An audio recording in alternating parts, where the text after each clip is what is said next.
사람들이 함께 살아가는 데 있어서 일용할 양식만큼이나 소중한 것이 있다면 바로 용서입니다. 우리가 매일 음식을 먹지 않고 살 수 없는 것처럼 수시로 실수하고 잘못을 범하는 우리가 용서하지 못하고 또 용서받지 못한다면, 그래서 모든 죄의 대가를 내가 직접 치러야 한다면 단 한순간도 살 수 없을 겁니다. 그래서 용서를 구하는 기도는 일용할 양식을 구하는 기도만큼이나 간절하고 또 소중한 기도입니다. 나만의 양식이 아니라 우리의 양식을 구해서 함께 살겠다. 이것은 이 기도가 하나님과 및 이웃과의 관계를 염두에 둔 공동체의 기도라고 했는데, 마찬가지로 용서의 기도 역시도 하나님과 관계에서만 용서를 주고받는 것이 아니라 이웃을 용서하겠다는 공동체적 고백 기도입니다. 만약 주님께서 하나님, 제가 잘못했으니 제 죄만 용서해 주세요, 이렇게 기도하라 하셨다면 하나님과의 관계에만 집중하면 될 겁니다. 그러나 주님께서는 우리가 우리에게 죄 지은 자를 사하여 준 것 같이 라고 말씀하셨어요. 문자적으로 하면 우리가 우리에게 빚진 자들의 빚을 이미 탕감해 준 것처럼, 이런 뜻입니다. 그러니까 이 기도는 주님, 제가 주변 사람들의 죄를 이미 용서했으니 이제 저의 죄도 용서해 주세요, 이런 기도이죠. 어떻게 보면 우리의 용서를 근거로 하나님의 용서를 이끌어내려는 흥정처럼 느껴질 수도 있습니다. 우리가 용서해 줬으니까 하나님 저도 용서해 주세요, 이런 말로 들릴 수도 있다는 겁니다. 그래서 우리는 누군가를 용서하지 못한 상태에서 이 기도를 드리면 마음에 부담을 느끼곤 합니다. 여러분, 그런데 과연 우리가 용서하는 것이 먼저일까요? 용서를 받는 것이 먼저일까요? 죄인인 우리에게 뭐가 더 시급하겠습니까? 먼저 완전하신 하나님 앞에서 우리가 하나님을 용서할 일은 없어요. 하나님의 용서를 받아야 되는 것이죠. 다른 사람과의 관계는 어떻습니까? 나한테 피해를 주고 또 나에게 용서를 구해야 될 사람이 오히려 너무 화내지 마세요, 그럴 수도 있잖아요. 저도 잊었어요, 제가 용서해 드릴게요. 아니, 내가 용서해 줘야 되는데 자기가 용서해 주겠다, 이러면 얼마나 화가 나겠습니까? 우리는 하나님 앞에서도 사람 앞에서도 나도 모르게 이웃에게 준 상처를 기억하며 용서를 구해야 될 사람, 용서를 받아야 될 사람이라는 것을 잊지 말아야 합니다. 이런 우리 자신을 생각한다면 우리가 우리에게 죄 지은 자를 사하여 준 것 같이, 이 표현은요, 하나님의 용서를 받아내기 위한 거래 조건이 아닙니다. 왜냐하면 우리는 죄 용서와 관련해서 우리 용서를 근거로 하나님의 용서를 구하고 흥정할 그럴 위인이 못 되기 때문입니다. 전적으로 타락한 죄인들이 무슨 염치로 나 이만큼 용서해 줬으니 주님 용서해 주세요, 무슨 우리의 선행을 내세워서 하나님의 용서를 얻고 흥정할 수 있겠습니까? 그 자체가 모순입니다. 인간은 본래 죄와 허물로 죽었던 존재입니다. 스스로 죄를 깨닫고 회개하고 용서를 구할 능력이 없습니다. 하나님이 먼저 용서하시고 은혜 베풀지 않으시면 아무 일도 일어나지 않습니다. 그래서 성경은 너희는 그 은혜에 의하여 믿음으로 말미암아 구원을 받았다. 이 구원은, 이 믿음은 너희에게서 난 것이 아니라 하나님의 뭐라고요? 선물이라. 너희들 선행에서 나온 것이 아니니 이는 누구든지 자랑하지 못하게 하기 위함이다. 그리고 로마서 6장 23절에 죄의 싹은 사망이요 하나님의 뭐는? 은사는 그리스도 예수 우리 주 안에 있는 영생이니라. 인간이 죄를 용서받고 구원받은 것, 영생을 얻은 것은 전적인 하나님의 은사요 선물이지 결코 인간의 자격이나 공로로 된 것이 아니라는 겁니다. 따라서 이 기도는요, 내가 용서를 이만큼 했으니까 용서받을 자격이 있잖아요, 그러니 용서해 주세요, 이렇게 주장하는 기도가 아니라 먼저 하나님의 큰 용서를 경험한 성도로서 마땅히 형제의 잘못도 용서하겠습니다 라는 이 서약을 담은, 강한 서약을 담은 기도입니다. 주장하는 기도가 아니라 용서하겠다는 서약의 기도입니다. 이 서약도 누가 시켜서 하는 서약이 아니라 주님의 큰 은혜를 생각하니 도저히 용서하지 않을 수 없다는, 너무 큰 용서를 경험한 자에게 나타날 수밖에 없는 당연하고 자연스러운 반응이라는 겁니다. 우리가 우리에게 죄 지은 자를 사하여 준 것 같이, 주님, 저 같은 사람을 용서해 주신 이 큰 은혜를 생각하니 제가 다른 사람들을 용서하지 않을 수 없습니다. 그래서 우리가 우리에게 죄 지은 자를 사하 준 것처럼 최선을 다하여 반드시 주님처럼 용서하겠습니다. 그러니까 우리 죄를 사하여 주시옵고 지금 짓는 저의 죄도 용서해 주십시오 라고 기도하는 것입니다. 여기에 내가 용서받기 위해서 먼저 용서하겠다는 거래나 흥정의 뉘앙스는 없어요. 내가 용서받기 위해서 용서할게요, 이게 아니라는 거예요. 오히려 주님의 용서를 경험한 자로서 저 역시 강력한 용서의 사람이 되겠다는 서원의 기도인 것입니다. 사랑하는 성도 여러분, 용서는 정말 어려운 일입니다. 그래서 용서를 경험하지 못한 자는요, 용서할 수가 없어요. 하나님의 용서를 경험한 사람은 그러나 용서를 배우게 되고 다른 사람도 용서할 마음을 갖게 됩니다. 그러므로 신자의 가장 중요한 특징은 우리 모두가 용서받은 자들이잖아요. 용서받은 자로서 다른 사람을 지금 용서하고 있는가, 이걸 보면 알 수 있습니다. 그러니까 만일 성도가 용서하는 일에 관심이 없다거나 용서가 너무 부자연스럽다거나 어색하다면, 또 난 절대로 용서 못해, 어떻게 그런 사람을 용서할 수 있어, 고집한다면 내가 진짜 하나님의 용서를 받은 사람인가, 내 신앙의 근본을 돌아봐야 하는 겁니다. 정말 예수 믿고 예수님의 용서를 받은 사람은 용서해야 한다는 겁니다. 주님께서 주기도문을 가르쳐 주신 직후에 마태복음 6장 14절에 보니까 너희가 사람의 잘못을 용서하면 너희 하늘 아버지께서도 너희 잘못을 용서하겠지만 너희가 사람의 잘못을 용서하지 않으면, 용서받은 너희가 남의 잘못을 용서하지 않는다면 너희 아버지께서도 너희 잘못을 용서하지 아니하시리라 경고하신 겁니다. 그러므로 우리가 우리에게 죄 지은 자를 사하여 준 것 같이 우리가 형제를 용서하면서 우리 죄를 사하여 주시옵고 주님의 용서를 구하는 기도를 드려야 하는 겁니다. 이것을 더 이해시키려고 마태복음 18장에 보면 예수님은 1만 달란트 빚진 자의 비유를 드셨어요. 어떤 신하가 임금에게 1만 달란트 빚을 졌습니다. 한 달란트는 6천 데나리온입니다. 한 데나리온은 노동자 하루 품삯입니다.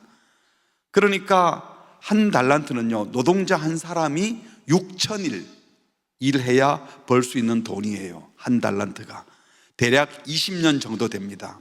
20년 벌면 한 달란트를 벌 수 있는데 1만 달란트면 노동자 한 사람이 몇 년을 일해야 되는 거예요? 예? 쉽잖아요. 20만 년을 일해야 벌 수 있는 돈이 1만 달란트입니다. 20만 년을 일해야. 당시 유대 나라 한 나라가 로마 황실에 1년에 바치는 세금이 800달란트였습니다. 나라가 바치는 세금이 800달란트였대요. 그러니까 1만 달란트는 개인의 힘으로는 절대로 갚을 수 없는 돈입니다.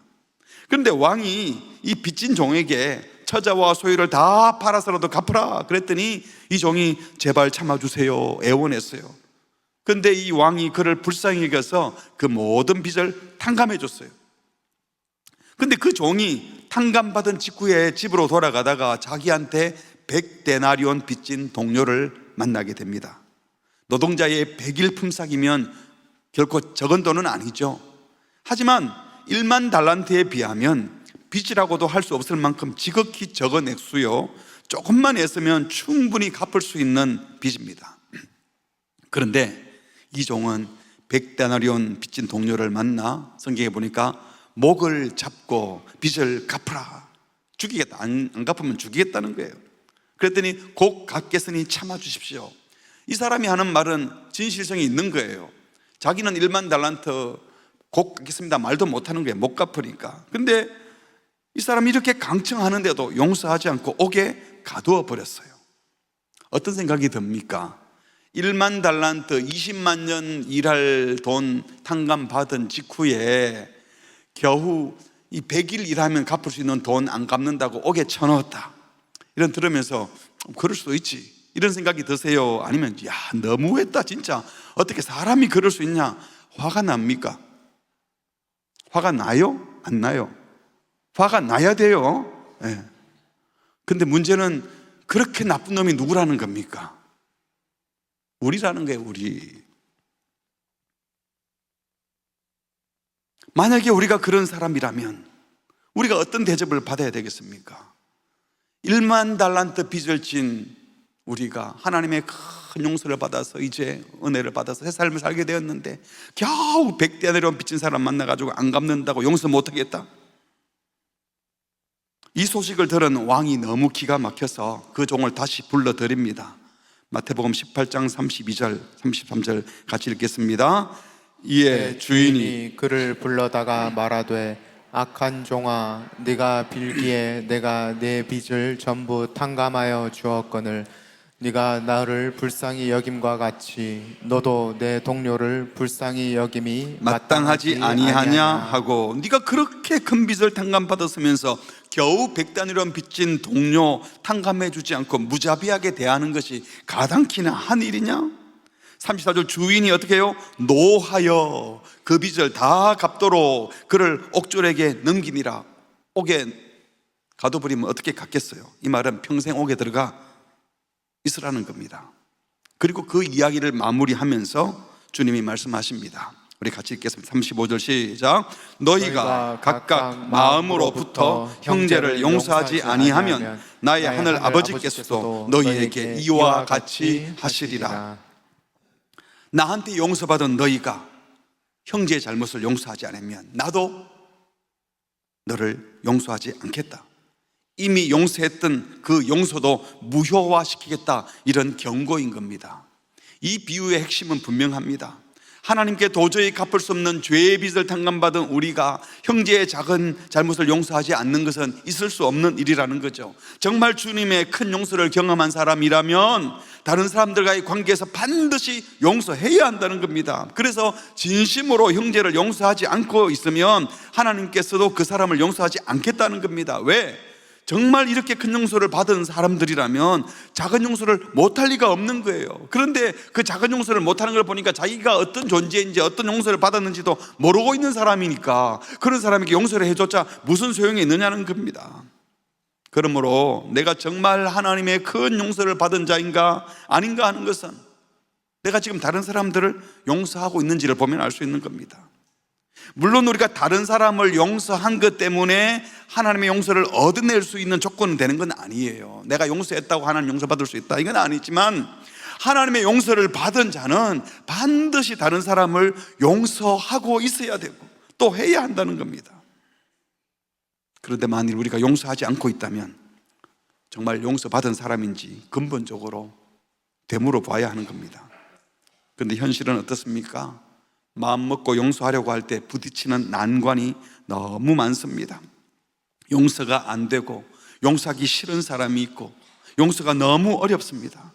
그래서 우리는 용서하지 않고 있으면서도 기도만 하는 거죠. 우리가 우리에게 죄 지은 자를 사하여 준 것처럼 용서도 안 해놓고 우리 죄를 사해 주십시오. 그래서 늘 끄림직한 거죠. 1700여 년 전 초대교회에 크리소스톰이 목회하던 교회 신자들이 주기도문으로 기도하다가 오늘 이 부분이 딱 오면 입을 다물고 가만히 있었대요. 양심의 가책을 느낀 거죠. 하나님의 큰 용서를 받고 형제들 잘못을 용서 안 했으면서 우리가 용서한 것처럼 이런 말을 하기가 곤란했던 겁니다. 어쩌면 예수님께서 이 기도를 가르치신 목적이 이 기도할 때마다 가슴 뜨끔뜨끔하면서 너희가 그 큰 용서를 받았는데 용서한 것 같이 용서 못했는데 그래 그러면 안 되는 거야, 용서해야 돼, 이 자극을 주시려고 이렇게 기도하라고 하신 것 같기도 합니다.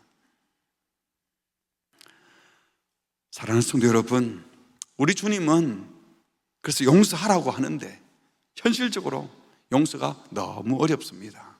그 이유들이 뭘까요? 몇 가지를 생각해 보면 첫 번째 이유는요, 용서의 조건입니다. 범죄자가, 가해자가 자기 잘못을 인정조차 하지 않을 때도 용서해야 할까요? 일반적으로는 잘못을 저지른 사람이 자기 잘못을 인정하고 아이고 제가 잘못했습니다, 용서 구하면 피해자가 그 사죄하는 모습을 보고 아이고 잘못을 깨우쳤구나, 용서할 수도 있고 하지 않을 수도 있다, 보통 이렇게 생각해요. 그런데 이 범죄자가, 가해자가 자기 잘못을 인정조차 하지도 않고 여전히 뻔뻔한 태도를 보이는데 그래도 용서해야 되겠습니까? 심지어 그 일 때문에 지금 내 가족이 고통을 당하고 있고 힘든 상황에 있는데도 용서를 해야 될까요?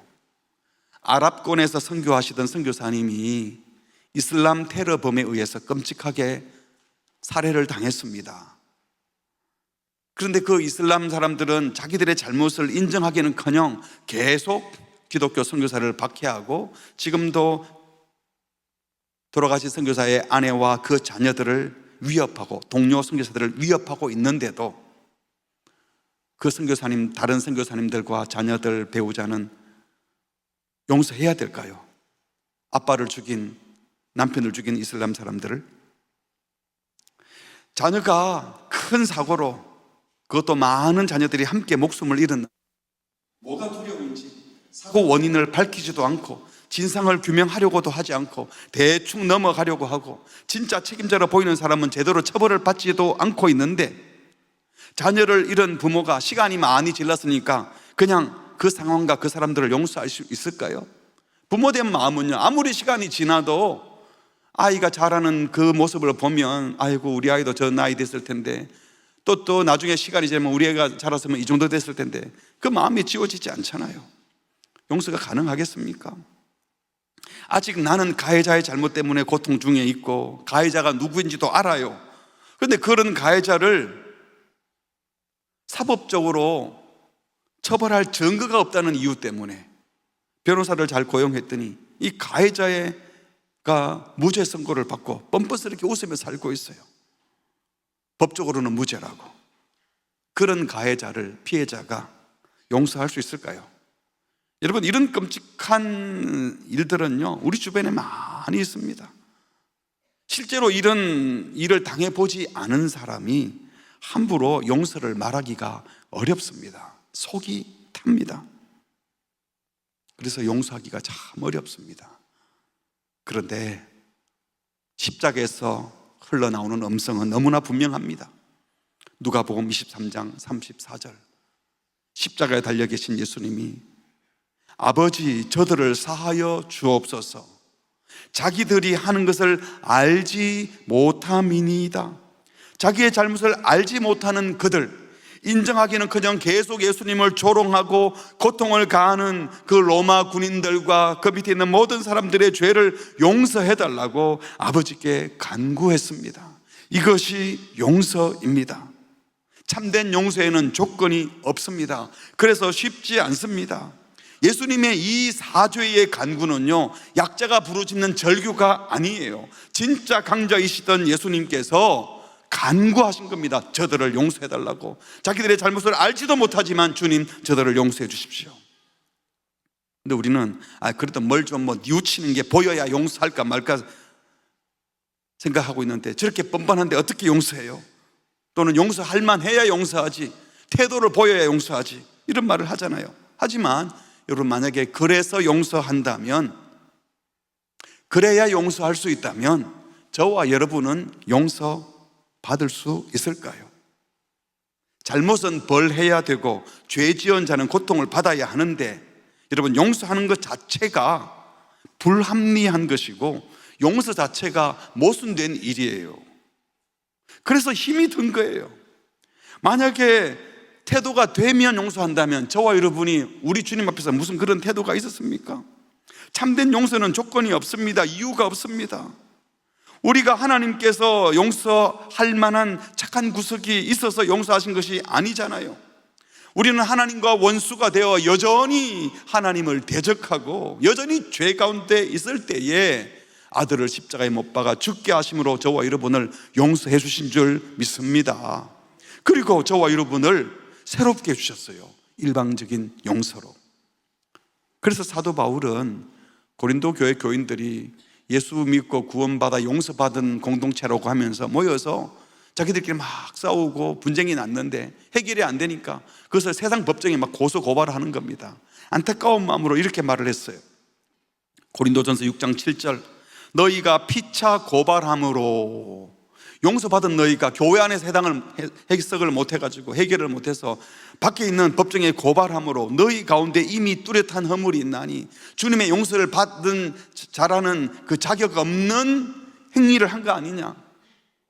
용서받았으면서 어떻게 그럴 수 있냐. 뚜렷한 허물이 벌써 드러났다. 그럴 바에야 차라리 불의를 당하는 것이 낫지 아니하며 차라리 속는 것이 낫지 아니하냐? 교인들끼리 싸워가지고 세상 법정에 고소해서 이겼다, 그게 무슨 의미가 있느냐? 잘잘못 따지지 말고 차라리 손해를 보더라도 용서해주라 라고 말씀하신 것입니다. 손영원 목사님은 자기 두 아들을 죽인 공산당 청년이 회개하지 않고 여전히 죄 가운데 있는 상황에서 그들을 용서하고 죽은 자기 두 아들을 대신하여 그 주동자 청년을 자기 아들로 입양해서 키웠어요. 그 목사님 딸은 오빠를 죽인 원수를 오빠라고 불러야 된다면 그게 얼마나 힘들겠어요. 아버지 역시도 자기 아들을 죽인 원수를 자기 아들로 대하는 것 결코 쉽지 않았고, 어쩌면 평생 양 오빠를 오빠로 부르는 동생의 마음도 힘들고 아버지도 평생 힘들어했지 모릅니다. 여러분, 용서하기로 결심한다고 해서 갑자기 분노의 마음, 미운 감정이 싹 사라지고 사랑의 감정이 막 타오르는 게 아니에요. 손영원 목사님 책 제목이 사랑의 원자탄, 그러니까 막 불꽃 같은 사랑이 나와서 원수를 보고도 막 품어주고 사랑했다고 생각하는데 책을 읽어보세요. 실제로 그렇지 않아요. 용서는 감정의 문제를 넘어 주님의 사랑에 순종하는 의지적 결단입니다. 손 목사님도 사랑의 마음이 막 불타올라와서 편안하게 기뻐하고 사랑한 것이 아니라 예수님께서 보여주신 사랑과 용서를 생각하니까 내가 이렇게 원수를 계속 미워할 수 없어, 주님처럼 해야 되겠어 하고 그냥 결단하고 저지른 겁니다. 입양하겠다, 아들 삼겠다, 용서하겠다, 의지적으로 받아들이신 것입니다. 그리고 그 이후에도 계속 힘드셨어요. 그래도 계속 그 길을 간 겁니다. 용서는요, 고통과 희생이 따릅니다. 힘들어도 용서해야 합니다. 그래야 평화가 찾아오기 때문입니다. 용서하기가 또 어려운 이유는요, 그 한계와 방법 때문입니다. 용서한다면 도대체 얼마나 어떻게 용서해야 되냐? 용서라는 게 한 번 용서하기로 마음먹으면 깨끗이 잊고 기억에서 싹 사라지면 얼마나 좋겠어요. 그런데 그게 아니에요. 용서하는 순간부터 마음의 불편한 마음, 감정을 깨끗이 지워버리고 정오하던 사람들이 막 애틋하게 보여지는 사랑으로 바뀌는 용서라면요, 아마 우리는 용서를 시작도 못할 겁니다. 여러분, 용서는요, 단번에 모든 기억과 감정을 깨끗이 지우는 망각이 아닙니다.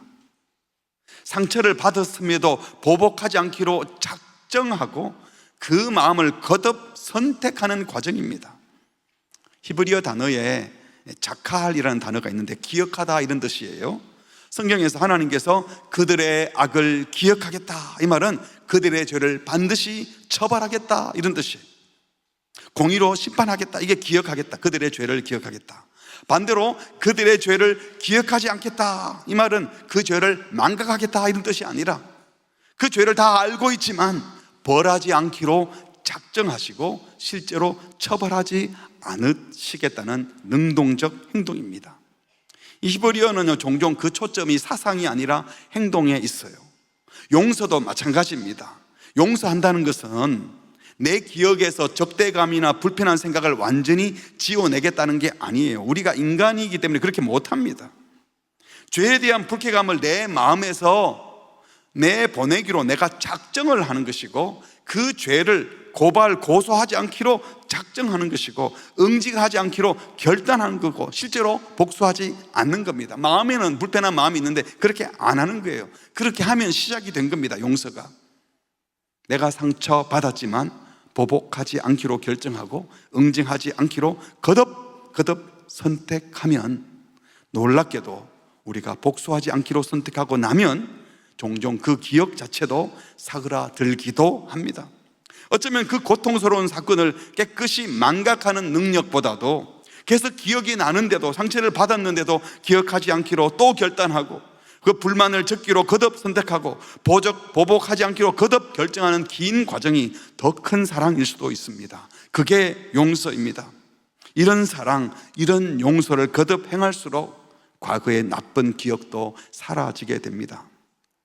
하나님께서도 우리의 죄를 알고 계시지만, 기억에서 잊어버리는 것이 아니라 다 알고 계시지만 기억하지 않기로, 용서하기로 작정하신 겁니다. 그러므로 용서한다는 것은요, 한 번 결심하고 단번에 깨끗이 나쁜 생각을 지우고 사랑하는 감정이 막 타올라오는 것이 아니라 거듭 결정하고 거듭 선택하는 겁니다. 이 용서 시작해 보시겠습니까? 베드로가 예수님께 형제가 내게 죄를 범하면 몇 번이나 용서하면 될까요? 7번이면 될까요? 물었을 때 예수님이 뭐라 그랬었어요? 7번뿐만 아니라 7번을 70번까지라도 할지니라. 여러분, 용서가 한 번만에 잊어버린다면요, 무슨 7번을 할 필요가 있어요? 한 번 용서하면 끝난 거지. 근데 7번을 70번까지로 용서를 하라는 것은요, 한계 없이 용서하라는 겁니다. 계속 그렇게 하는 겁니다. 근데 우리는 똑같이 이 말씀을 듣고도요, 참는 것도 한계가 있지. 한두 번이냐, 더 이상 못 참겠다, 내가 지금까지 널 몇 번이나 용서해 줬는데, 이런 말을 하잖아요. 그런 말 하지 말라는 거예요. 그리고 지금 용서하라고 하십니다. 지금까지 얼마나 용서해 줬느냐, 이건 별로 중요한 게 아닙니다. 지금 용서해야 합니다. 과거에 아무리 많이 용서해 주었더라도 지금 용서하지 않고 있으면 용서 안 한 겁니다. 용서 안 하면 용서하지 않는 그 사람만 고통을 당하는 거예요. 단번에 완벽하게 용서할 수 있는 사람은 없어요. 주의 말씀에 순종하여 잘못에 보복하지 않기로 결단하고 악을 악으로 갚지 않기로 선택했다면 이미 우리는 용서를 시작한 거예요. 용서했는데 또 생각나고 힘들 수도 있어요. 그러면 또 용서하면 됩니다. 한 번에 한 번씩 거듭 용서할 때 이제는 용서를 넘어서 사랑도 하게 하십니다. 어느 순간 그것도 잊게 하십니다. 용서해야 나도 용서받게 되고, 내가 용서받아야 할 자임을 인정해야 용서할 힘도 생기고, 그래야 우리가 함께 평화를 누릴 수 있는 것입니다. 또 우리가 용서하기 힘든 이유가 있다면요, 용서하기 위해서 그러면 불이나 불법도 눈 감아 줘야 하는가? 용서의 목적이 정의를 포기하는 거냐 하는 겁니다. 심지어 잘못을 저지른 아이들 훈육하지 말고 매번 내버려 두는 게 용서하냐? 그렇지 않습니다. 의로우신 하나님께서 용서라는 이유로 불의를 용납하고 불의를 덮으라고 말씀하지 않으십니다. 용서는 범죄를 덮어주는 것으로 끝나지 않고 또다시 범죄하지 않도록 돕는 데까지 나아가야 합니다. 세상에서는 정의 시행의 목적이 무엇인 것 같아요? 마음속에 있는 원한을 다 풀어주고 피해자의 그 보복하는 마음을 대신 이 세상 법정에서 풀어주는 것처럼 착각을 해요. 세상 정치하는 사람들도 다 그런 식으로 말하잖아요. 정의를 말하면서 상대방을 공격하고 상대방을 비난하고 상대방은 죽일 놈, 나쁜 놈을 해서 썰어버리고, 그리고 우리가 이겼다, 정의의 승리, 이런 식으로 말을 하잖아요. 그런데 성경이 말하는 정의 시행 목적은 보복이 아닙니다. 가해자와 피해자, 범죄자와 피해자 모두를 회복시키는 것이 정의 시행의 목적입니다. 마찬가지로 용서의 최종 목적도 정의를 시행하여서 개인과 공동체 모두를 회복시키는 데 있어요. 피해자 마음만 살려주는 것이 아니고.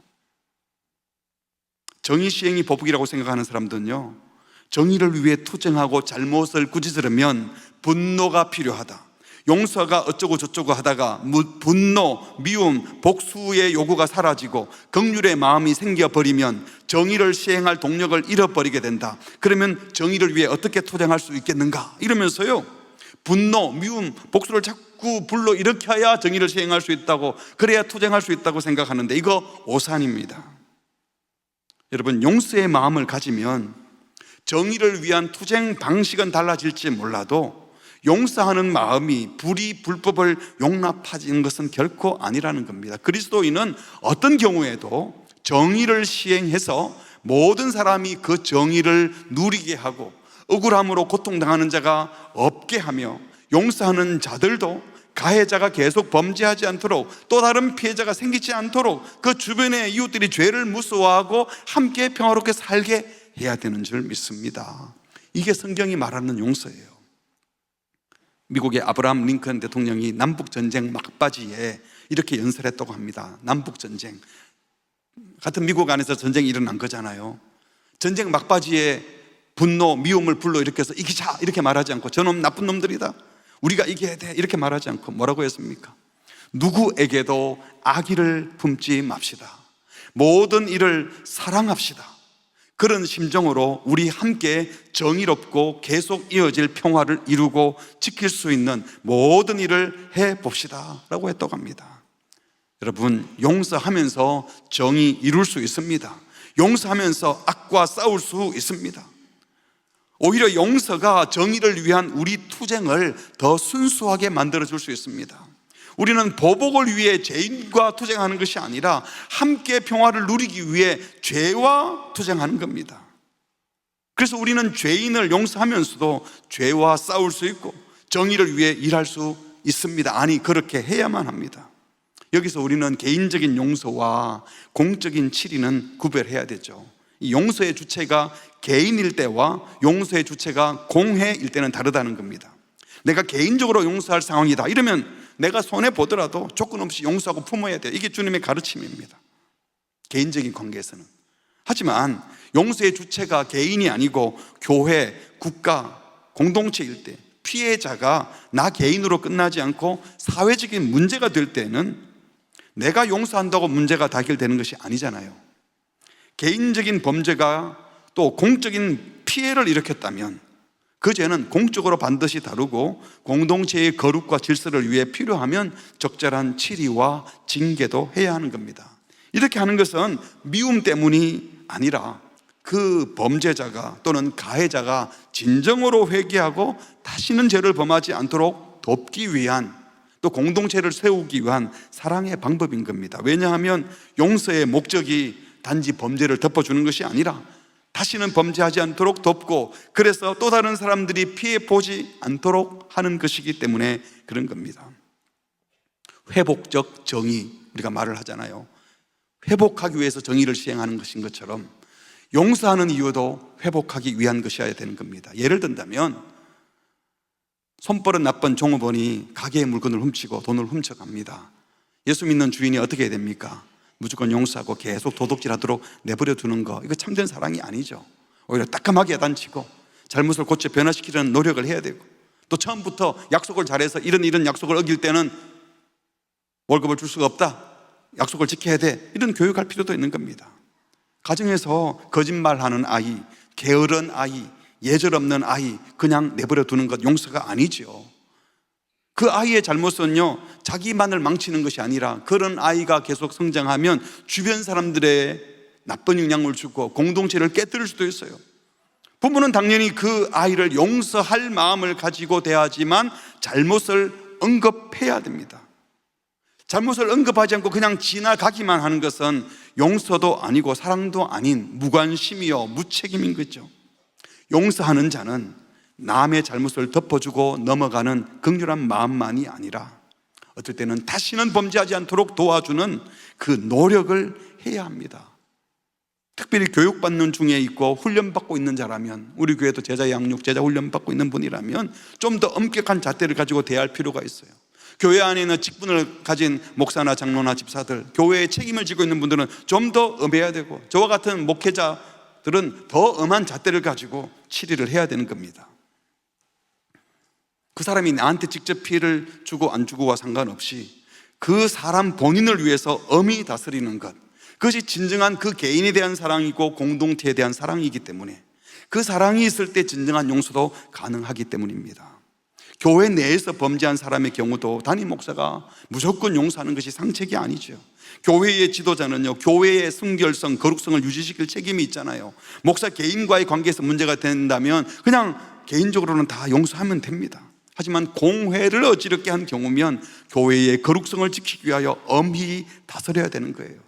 7계를 범했어요. 개인적으로 범한 게 아니죠. 그것은 남의 가정을 깨뜨리기 때문에 엄하게 다스려야 하는 겁니다. 공회의 물건이나 재산을 도둑질했다, 개인의 문제가 아니죠. 공회의 질서를 어지럽혔기 때문에 엄하게 할 필요가 있는 겁니다.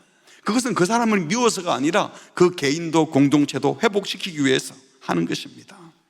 그래서 우리 예수님께서도 말씀하시기를, 교회 공동체 안에 문제가 생길 때 마태복음 18장 15절, 네 형제가 죄를 범하거든 가서 일단은 1대1로 그 사람과만 상대하여 권고해라. 만일 들으면 네가 네 형제를 얻은 것이요, 그것을 끝낼 수 있어요. 근데 만일 듣지 않거든 한두 명을 더 데리고 가서 두세 증인의 입으로 말마다 확정하게 해라. 근데 그것도 듣지 않거든 교회에 공식적으로 말하고 교회에서 7일을 했는데도 안 들으면 출교해서 이방인과 세리처럼 여기라. 이것은 출교가 목적이 아니고 그렇게 했으라도 다시 돌아올 수 있도록 치리하여 사랑을 표현하라는 것입니다. 이런 단계를 거쳐가면서 국가기관에서 범죄자를 대하는 태도도 달라야 합니다. 예수 믿는 통치자라고 해서 죄 지은 자를 처벌하지 않고 무조건 용서하고 사면령을 내리는 것 옳지 않습니다. 예수 믿는 판사라고 해서 재판할 때마다 용서, 감형 옳지 않습니다. 오히려 하나님께로부터 부여받은 그 권세로 공의를 수행해야 합니다. 정의를 제대로 시행할 때 올바른 용서의 문화도 싹 틔울 수 있습니다. 미국에서 흑인 인종차별을 위해 투쟁했던 마틴 루터킹 목사님 많이 들어보셨죠? 그분이 그렇게 말을 했어요. 인종차별에 대해서 사회적으로 저항하고 비폭력 저항 운동을 했잖아요. 그분이 말하기를 아가페 사랑은 죄를 덮어둔 채 사랑하는 것이 아니라 죄를 회개하도록 한 후에 사랑하는 것이다. 그러니까 죄를 짓고 있는데 계속 그 죄를 부추기면 안 된다는 거죠. 흑인을 인종차별하는 미국 사회의 죄를 고발하고 잘못하는 걸 내버려두면 안 되고 그들로 하여금 잘못을 깨닫게 하고 인종차별은 잘못된 것이다 알려주고 비폭력 저항 운동을 통해서 사람들에게 회개할 기회를 줘야 된다. 이것은 용서할 줄을 몰라서 사랑이 없어서 마틴 루터킹 목사가 저항 운동을 한 것이 아니라 하나님의 용서가 진짜 무엇인지 알았기 때문에 진짜 용서하기 위해서 그렇게 했던 것입니다. 사랑하는 성도 여러분, 일용할 양식을 구하며 함께 살아가는 것만큼이나 중요한 것은 늘 실수하고 잘못을 저지르는 우리들이 서로 용서하며 살아가는 것입니다. 그런데 용서가 현실적으로 쉽지 않습니다.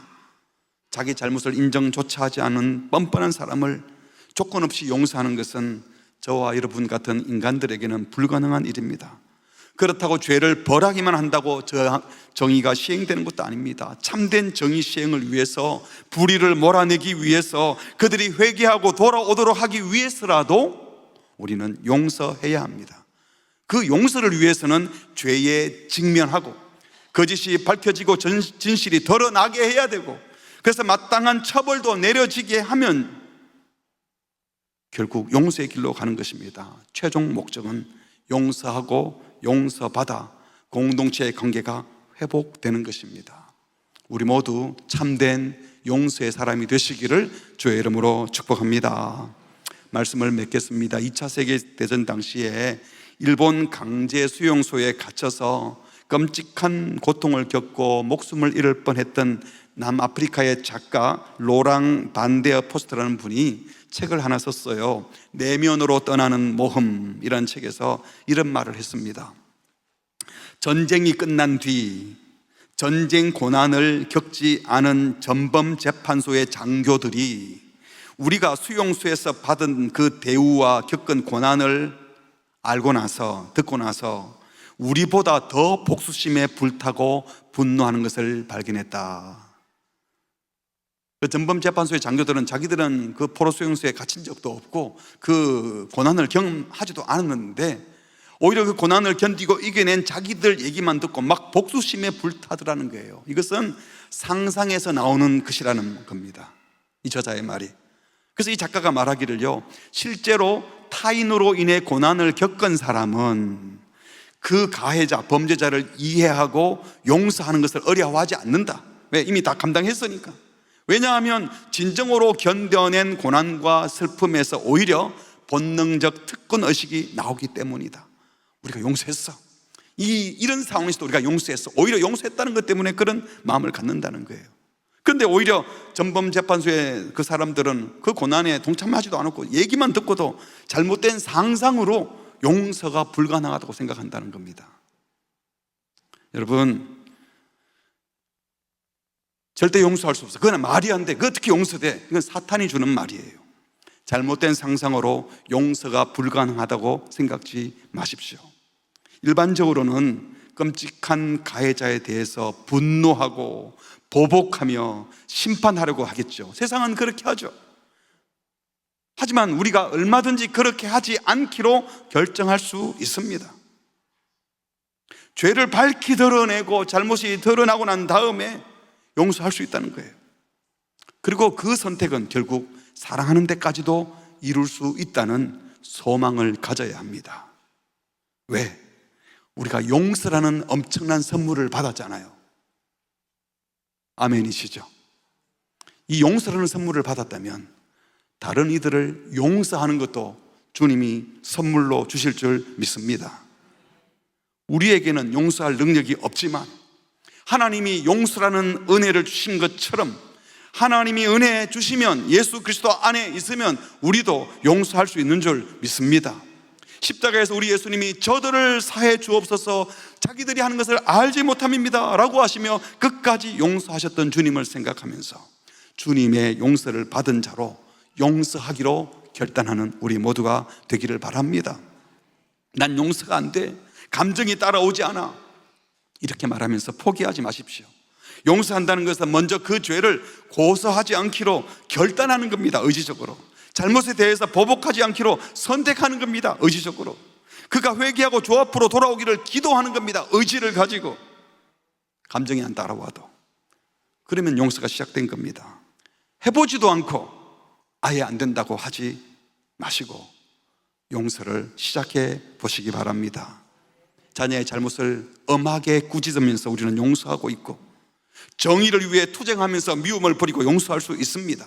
주께서 용기 주셔서 보복하지 않기로 결정하고 의와 진리와 평화를 추구하며 용서하는 우리 모두가 되시기를 주님의 이름으로 축복합니다. 우리 모두가 하나님의 큰 용서를 받은 자답게 이 땅에 새로운 용서의 문화를 심고 참된 평화를 일궈나가는 주님의 자녀 되시기를 주님의 이름으로 축복합니다. 아멘. 옆 사람과 인사합시다. 제가 먼저 용서하겠습니다. 또 말을 살짝 바꿔야 되겠어요. 저를 용서해 주세요. 우리 함께 찬양하겠습니다. 은혜로 날 보듬으시고 사랑으로 품어주셔도 내 마음 한 자락도 용서 못하는 이 모습 부끄럽습니다. 하지만 주 예수의 마음을 닮아가고 싶습니다. 한 자락 한 자락 한 걸음 한 걸음 용서의 걸음을 걷겠습니다. 이런 고백을 담아서 함께 찬양하겠습니다. 은혜로 날 보듬으시고 사랑으로 품어주셔도 사랑으로 품어주셔도 내 마음 한 자락도 지키지 못하는 이 모습 부끄럽습니다. 따스한 곁을 내어주신 주님 앞에 나아갑니다. 표현 못할 긍휼로 나를 붙드시는 주 이름만 바라봅니다. 매일 마주한 슬픔을 견뎌나가며 주 예수의 마음을 닮아가네. 두려운 걸음마다 주가 동행하니 주 의지하며 오늘을 걷네.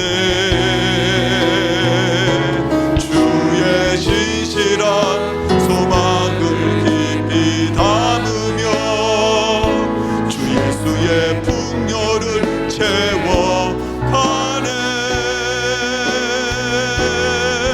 하나님의 자녀로 명예 지켜가며 깊어진 삶을 주께 드리네.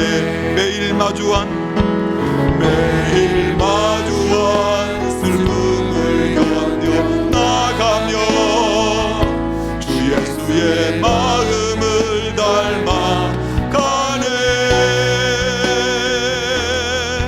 두려운 걸음마다 주가 동행한 주 의지하며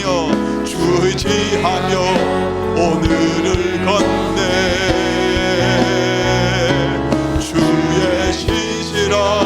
소망을 깊이 담으며 주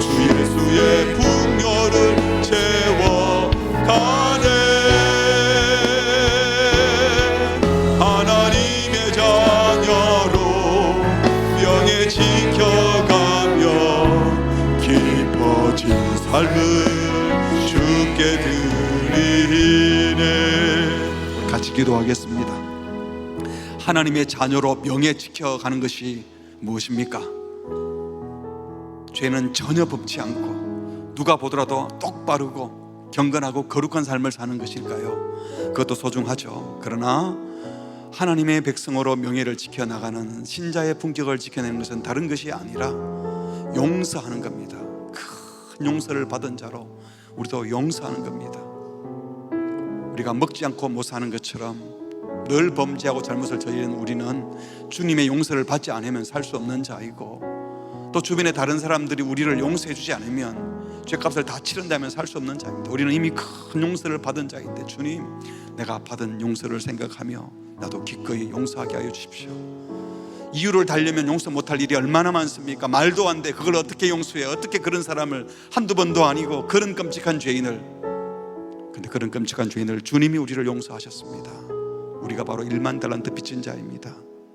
그 용서받은 자로 공동체를 회복시킬 마음을 갖고 그 영혼을 살려줄 마음을 갖고 우리는 얼마든지 공의를 행하면서도 용서할 수 있고 진리의 걸음을 걸으면서도 용서할 수 있습니다. 주여, 용서의 사람이 되게 하여 주시옵소서. 주의 사랑이 우리 속에 부음받게 하여 주시고, 감정이 마음이 따라오지 않더라도 용서를 시작하게 하여 주시옵소서. 주 의지하며 오늘을 하루하루 걷게 하여 주시옵소서. 다 함께 합심으로 기도하시겠습니다. 하나님 아버지, 오늘도 우리에게 말씀을 주셔서 감사합니다. 주 의지하며 오늘을 걷습니다. 오늘도 주님을 의지하여 주님이 주시는 마음을 품고 용서하고 살아가는 것 결단합니다. 하나님, 우리 속에 있는 모든 잘못된 마음과 무거진 마음들, 하나님이여, 잘못된 마음들을 용서해 주시고 회복시켜 주시옵소서. 주께서 나를 해주시는 것을 믿습니다. 주님의 은혜 주시는 믿습니다. 주의 사랑을 생각하고 주의 은혜를 생각하고 하나님 백성들과 용서가 된다는 생각자가 있습니다. 하나님이여, 용서하는 자가 되게 하여 주시옵소서. 사실 우리가 용서받아야 될 자들이고 다시 기억하게 하시고 우리가 얼마나 큰 용서를 받았다는 다시 생각하고 용서하시는 용기를 내게 하여 주시옵소서. 용서의 첫걸음을 딛게 하여 주시옵소서. 결단하게 하시고 의지를 갖게 하여 주시옵소서. 그리함으로 하나님 전부의 세상을 향하여 참된 용서가 무엇인지, 그리스도의 품격이 무엇인지, 그리스도의 명예로움이 무엇인지 보여주는 자들이 되게 하여 주시옵소서. 주님, 은혜를 베풀어 주시옵소서.